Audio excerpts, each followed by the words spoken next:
Hello friends, Survanshi commerce क्लासेसच्या YouTube चॅनलवर मी पुन्हा एकदा तुमचं स्वागत करतो. मित्रांनो, आपण स्टार्ट केलेले पार्टनरशिप अकाउंट हे आपण बघतोय 12वी कॉमर्ससाठी.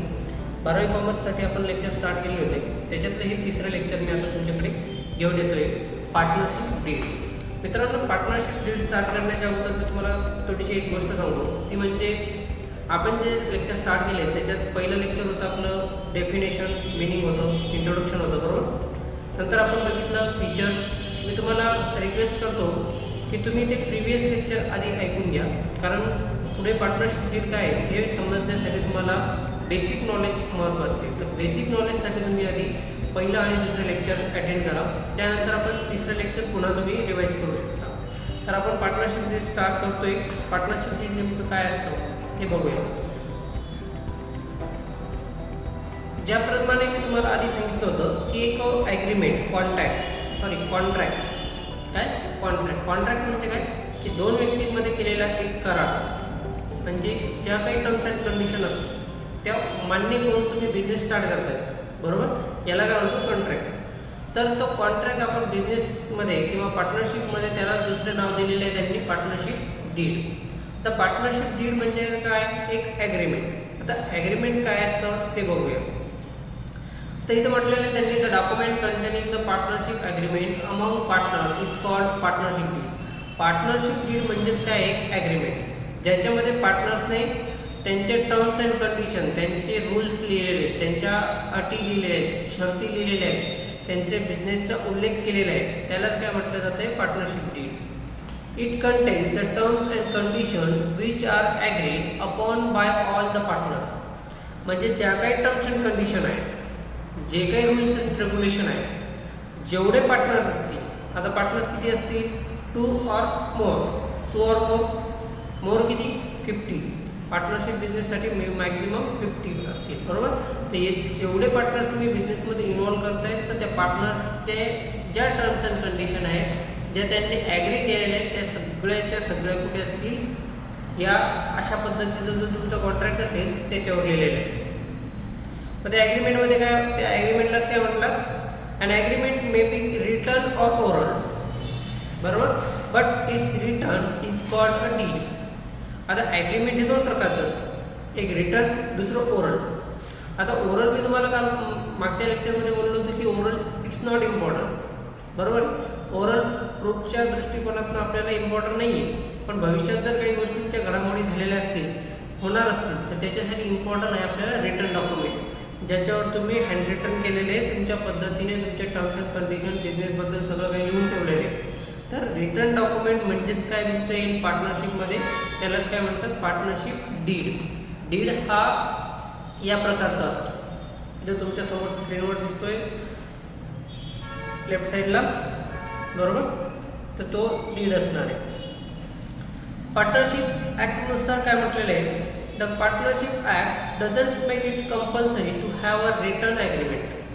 पार्टनरशिप ॲक्टनुसार तुम्हाला कंपल्सन नाही आहे असं की रिटर्न ॲग्रीमेंट असलंच पाहिजे. काय, रिटर्न ॲग्रीमेंट असलंच पाहिजे असं पार्टनरशिप ॲक्टनुसार कंपल्सरी नाही केलेलं. But however in case of dispute among the partner, it is always in the best course to have written agreement duly signed by all the respective partners and registered under the act. पण important असं आहे की जे partners आहेत तुमचे, यांच्यासाठी महत्त्वाचं agreement काय असणार आहे, एक ठराविक गोष्ट, तुम्ही 2 फ्रेंड आहात, 2 फ्रेंडमध्ये एक बिझनेस स्टार्ट केला, तुमची मैत्री चांगली, तुम्हाला काय वाटतंय की विश्वास आहे एकमेकांवर, आपल्याला पार्टनरशिप डीड करायची गरज नाही, तुम्ही करू शकता. पण तुमच्यात जर 4-5 मित्र आले आणि तुम्ही 4-5 लोकांनी बिझनेस स्टार्ट केला, तर तुमच्यात एखादा जरी व्यक्ती अनट्रस्टेड असला तर बिझनेसला धोका पोहोचू शकतो. तर मग अशा वेळेस काय असतं की त्यावेळेस तुमचं पार्टनरशिप डीड कामात, ज्याच्यावर बिझनेससाठी तुम्ही ज्या टर्म्स अँड कंडिशन, ज्या ॲग्रीमेंट करून घेतले, ज्या काही तुमचे रूल्स आहेत ते बनवून घेतले आणि सगळ्या पार्टनर्सने ॲक्सेप्ट केले with respect to sign about the partners. म्हणजे जेवढे काही पार्टनर्स आहेत त्यांनी सिग्नेचर करून त्या टर्म्स अँड कंडिशन मान्य केलेले आहेत as per the partnership act. Partnership ॲक्टनुसार ते मान्य केलेले आहेत, तर तुम्हाला पार्टनरशिप डीड इम्पॉर्टंट आहे. Partnership deed contain the rules of regulation frame for the internal management of the firm. It is also an article of partnership. हे पार्टनरशिपचं एक इंटरनल मॅनेजमेंट आहे. हे लोकांना दाखवत नाही फिरायचं की आम्ही पार्टनरशिप केली, पार्टनरशिप डेट दाखवली, असं काही नाही. पण तुमचे जे आपापसातले जे पार्टनर्स आहेत त्या पार्टनर्समध्ये तुम्ही एक रूल्स अँड रेग्युलेशन बनवले, जी एक आपण मर्यादा म्हणतो. आता जर आपण घर बनवलेलं आहे तर घरात राहणं ही आपली मर्यादा आहे, घराच्या बाहेर आपली हद्द नसते. त्याच पद्धतीने पार्टनरशिप डीडमध्ये सुद्धा काही रूल्स असे बनवले असतात की रूल्सच्या बाहेर तुम्ही वागू नाही शकता. कोण? पार्टनर्स. हे झालं तुमचं इंटरनल मॅनेजमेंट किंवा याला आर्टिकल ऑफ पार्टनरशिप पण म्हटलं जाऊ शकतो. इथपर्यंत तुम्हाला समजलं असेल पार्टनरशिप डीड नेमकी काय असते. पार्टनरशिप डीडमध्ये बेसिक गोष्टी काय असतात ते मी तुम्हाला सांगितले. तर पार्टनरशिप डीड काय इम्पॉर्टंट आहे ते पण सांगितलं. आता सगळ्यात महत्त्वाचं काय की पार्टनरशिप डीड आपण करतोय, ॲग्रीमेंट झालं, कॉन्ट्रॅक्ट झाला, पण त्याच्यामध्ये नेमकं लिहायचं काय, काय कंटेंट असतं त्याची. बिझनेसमध्ये आपण बिझनेस इन्व्हॉल्व करतोय, बिझनेस पार्टनरशिप करतोय, पार्टनरशिपमध्ये आपण ॲग्रीमेंट करतोय, पण ॲग्रीमेंटमध्ये नेमकं काय लिहायचं हे पण तेवढंच इम्पॉर्टंट आहे. तर ते आपण बघूया. Contents of partnership deed. Partnership डीडमध्ये काय कंटेंट्स असते पाहिजे, तर एकूण 11 कंटेंट्स मी तुमच्यासमोर ठेवतोय. आता पहिलं कंटेंट आहे त्याच्यात दिलेलं name and address of the firm and it's main business.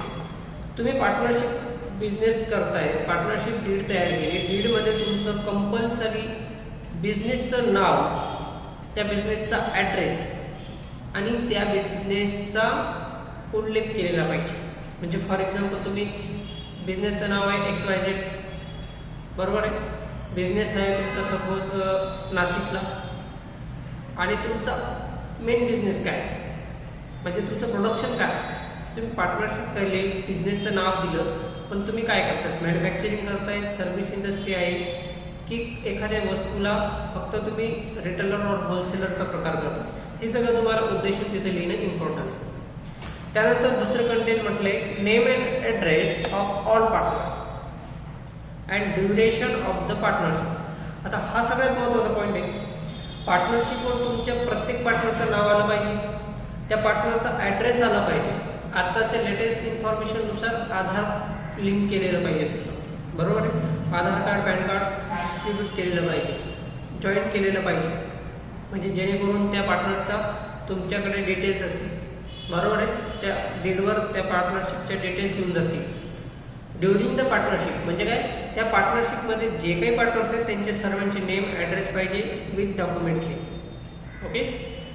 त्यानंतर तिसरं कंटेंट आहे capital contribution of the all partners. Capital contribution, तुम्ही जो बिझनेस स्टार्ट करताय त्या बिझनेससाठी कुठल्या पार्टनरने किती कॅपिटल आणले ते पण इम्पॉर्टंट आहे. सपोज तुम्ही 3 पार्टनर आहात, एक A, B आणि C, 3 पार्टनर झाले. A ने 50,000 आणले, B ने 50,000 आणले आणि C ने 20,000 आणले. म्हणजे अमाऊंट कमी जास्त आली किंवा सम आली तरी तुम्हाला कॉन्ट्रीब्युशन नेमकं किती आणलं हे तुम्हाला त्याच्यावर लिहावं लागेल. हे लिहिणं इम्पॉर्टंट असतं. ओके. त्यानंतर चौथा पॉईंट येतो ratio in which profit and loss are to be share. ज्या पद्धतीने तुम्ही कॅपिटल आणलं होतं 50,000 आणि 20,000, त्याच पद्धतीने तुमचा रेशो काय, बिझनेसमधनं जो प्रॉफिट येईल किंवा लॉस येईल तर तो वाटून घेण्याचा रेशो काय, हे पण इम्पॉर्टंट आहे. ते लिहिणं इम्पॉर्टंट आहे, पुढे जाऊन पार्टनर्समध्ये वाद व्हायला नको. मग आता पार्टनर्सने जे रेशो वाटायचं आहे मग तो कदाचित इक्वली असू शकतो किंवा मग ते डिसाईड करू शकतात as per the capital, as per the agreement किंवा ते ठरवतील. सपोज त्यांनी ठरवला 3:2:1 म्हणजे 3:2 म्हणजे एकाला 3, दुसऱ्याला 2 आणि तिसऱ्याला 1 भाग, म्हणजे त्या जेवढा प्रॉफिट येईल तो डिवाईड करायचा ॲज पर द रेशो आणि तो शेअर करून द्यायचा. किंवा मग इक्वल असेल तर मग काही विषयच नाही, डायरेक्ट सगळ्यांना समसम. त्यानंतर 5वा कंटेंट येतं right, duties and liabilities of the partners. आता प्रत्येक पार्टनरचे कुठले अधिकार आहेत बरोबर आहे की नाही? पार्टनरचे प्रकार पडतात, मी ते तुम्हाला पुढच्या लेक्चरमध्ये सांगणार आहे की पार्टनरचे कोणते प्रकार असतात. मग ते पार्टनरच्या प्रकारानुसार त्याला राईट्स असतात, त्याच्या ड्युटीज असतात, बरोबर ना, त्याच्या रिस्पॉन्सिबिलिटीज असतात. मग त्या कोणत्या रिस्पॉन्सिबिलिटीज असतात ते सगळं तुम्हाला डीलमध्ये लिहावं लागतं. लायबिलिटीज तुम्ही प्रत्येक पार्टनर येताना फक्त कॅपिटलच घेऊन येईल असं काही नाही, तो लायबिलिटीज पण आणणार आहे. मग त्याच्या लायबिलिटीज वाढतील, बरोबर आहे ना. मग तो लोन आणू शकतो, क्रेडिटर्स वाढवू शकतो, बरोबर, त्याचे डेब्ट वाढवू शकतात. मग त्यासाठी तुम्हाला ह्या गोष्टी इम्पॉर्टंट आहेत की ते तुम्ही पार्टनरशिपमध्ये लिहून घेणार. त्यानंतर 6 नंबरचं कंटेंट महत्त्वाचं आहे, provision related to admission, retirement, death of a partner. आता ही प्रोव्हिजन खूप महत्त्वाची. सपोज तुमचा पुढे जाऊन बिझनेस वाढतोय तर तुम्हाला नवीन पार्टनर जर ॲड करायचे राहिले तर त्याच्या रिलेटेड तुम्हाला प्रोव्हिजन लिहून ठेवावे लागतील. ते पार्टनरचे ॲडमिशन कसं होईल, त्याला किती कॅपिटल इम्पॉर्टंट आहे, त्याला गुडविल संदर्भात काही इन्फॉर्मेशन द्यावी लागेल, गुडविलच्या काही गोष्टी वाढतील, या सगळी इन्फॉर्मेशन तुम्हाला आधीच कंटेन करून ठेवावी लागेल की तुम्हाला पुढे पार्टनरशिपमध्ये ॲडमिशन करायची गोष्ट आली तर काय करणार. सपोज तुमचे जे पार्टनर्स आहेत त्याच्यापैकी एखाद्या पार्टनरने ठरवलं की आय विल रिटायर, मला रिटायर व्हायचं आहे, तर एखाद्या पार्टनरला रिटायरमेंट द्यायची आहे तर तुम्हाला पुढे त्याच्याबद्दलचे प्रोव्हिजन असतील ते लिहून ठेवावं लागतील. सपोज यथा कदाचित एखादा पार्टनर डेथ झाला, डेथ तर कोणाच्या हातात नाही, डेथ केव्हा येऊ शकते, तर डेथ झाली तर त्यावेळेस तुम्ही काय कंडिशन, त्यावेळेस काय सिच्युएशन येणार आहे बिझनेसमध्ये ती तुम्हाला लिहून ठेवावी लागेल. म्हणजे आता ह्या अशा वेळेस काय होतं, रिटायरमेंट किंवा डेथ होते, रिटायरमेंट झाली तर त्याचे जे प्रॉफिट अँड लॉस असेल, त्याचे जे गुडविल आहे तो जो स्वतः घेऊन जाऊ शकतो. पण डेथ झाली तर तेच गुडविल, तेच पार्टनरशिपमधनं आलेला प्रॉफिट किंवा लॉस आहे तो कोणाला देणार, त्याच्या ज्या काही लायबिलिटीज असतील, असेट असतील त्या कोणाला देणार. मग त्याच्यासाठी त्याला नॉमिनी द्यावा लागतो, बरोबर आहे. नॉमिनीलाच एक वेगळा लिगल हेड्स म्हणतात, तर ते तुम्हाला लिहून ठेवावं लागेल, तर तो कोण लिगल हेड्स असणार आहे. या सगळ्या प्रोव्हिजन्स तुम्हाला आधीच क्लिअर करून. त्यानंतर तुम्ही कॅपिटल देताय, बरोबर, मग त्याच्यावर इंटरेस्ट पण असतो. कॅपिटलवर इंटरेस्ट इम्पॉर्टंट असतो. कॅपिटलवर इंटरेस्ट देतायत, लोनवर देतायत, ड्रॉविंगवर देतायत, तर हा इंटरेस्ट रेटसुद्धा तुम्हाला आधी फिक्स करून ठेवावा लागेल आणि तो तुम्ही पार्टनरशिप डीडमध्ये लिहू शकता. त्यानंतर तुम्हाला 8 नंबरचं कंटेंट सांगितले, salaries, commission etcetera if payable to partners. आता पार्टनर्स काय करतात, काही काही पार्टनरशिपमध्ये तुम्ही ठरवून घेतलं की नाही बाबा मी तुमचं प्रॉफिट अँड लॉसवर डिपेंड नाही राहणार, तुम्ही काय करा की मला मंथली सॅलरी द्या किंवा मला कमिशन द्या. तर अशा पद्धतीने एखादा पार्टनर ॲग्री होऊन जातो की तुमचा लॉस येऊ प्रॉफिट येऊ मला काही घेणं नाही, मला सॅलरी द्या, मी सॅलरीड पर्सन राहील पण मी तुमचं पार्टनर आहे. अशा पद्धतीचे सुद्धा काही पार्टनर्स असतात. मग त्या पार्टनर्सचे मी टाईप सांगेल त्यावेळेस तुम्हाला जे पार्टनर कोणते असतात ते समजून जाईल. मग त्यांच्याबद्दल सुद्धा या प्रोव्हिजन तुम्हाला लिहून ठेवावं लागतं. 9 नंबरचं कंटेंट सांगितलं आहे, settlement of partner, settlement of account on dissolution of the firm.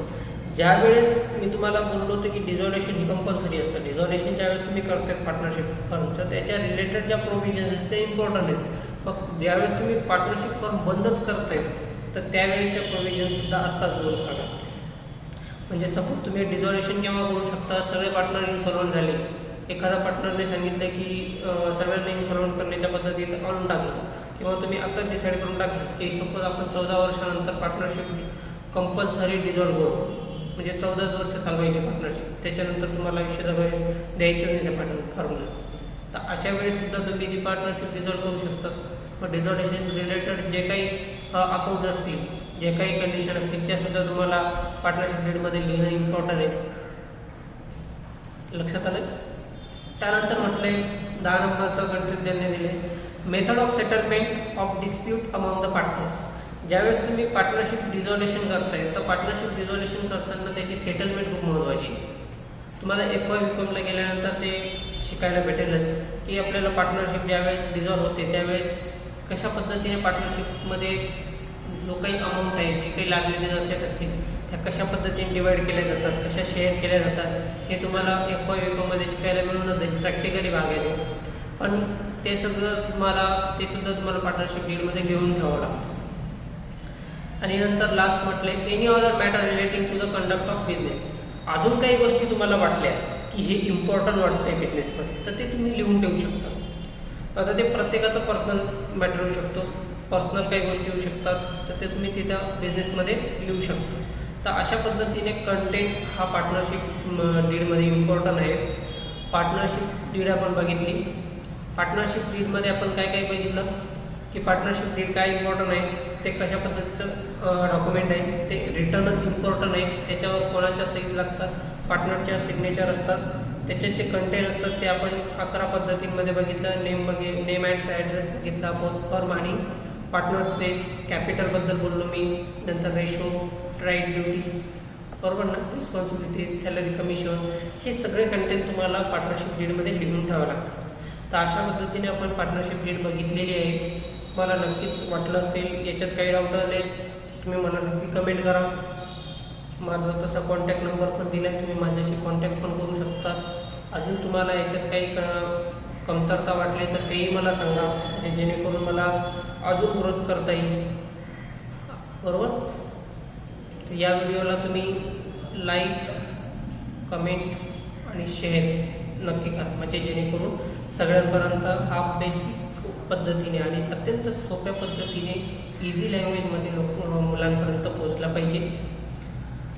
जास्तीत जास्त शेअर करून मला याच्यातनं अजून मोटिवेट होईल की नाही की मी काहीतरी चांगलं देण्याचा प्रयत्न करतो. Okay, thank you very much.